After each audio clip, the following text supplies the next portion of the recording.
Besancenot hasta siempre Hugo Chavez. En tout cas, on peut se poser la question. C'est son 4e mandat décroché démocratiquement. Il était candidat à sa propre succession. Même son jeune challenger a reconnu la victoire de son adversaire. Histoire donc d'un insubmersible qui s'est encore présenté à la foule, les armes à la main, à Caracas. Mathieu Méranville. Question symbole, Hugo Chavez n'hésite jamais. C'est sabre en main qu'il célèbre sa victoire.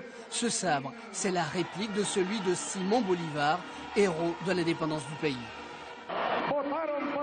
Vous avez voté pour le socialisme. Vous avez voté pour l'indépendance. Vous avez voté pour la grandeur du Venezuela.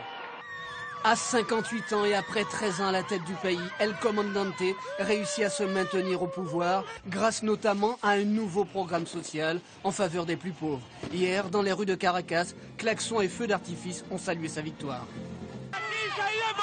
Ici, nous avons une vraie démocratie et nous avons gagné dans la légalité. Au revoir les perdants. Il y avait 48% de pauvres lorsqu'il est élu à la fin des années 90, il n'y en a plus que 23% aujourd'hui, dans le domaine sanitaire, dans le domaine de l'alphabétisation des adultes, même dans le domaine de l'alimentation.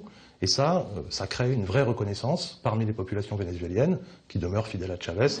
Mais la victoire est moins nette que prévu. Avec 44% des voix, Enrique Capriles talonne Hugo Chavez.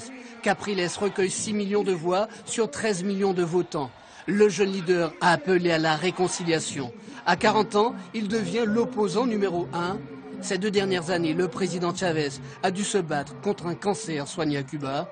Aujourd'hui, il se dit guéri et a promis d'être un meilleur président, car même si le pays est le 5e exportateur de pétrole, beaucoup d'habitants vivent toujours à l'écart du miracle vénézuélien.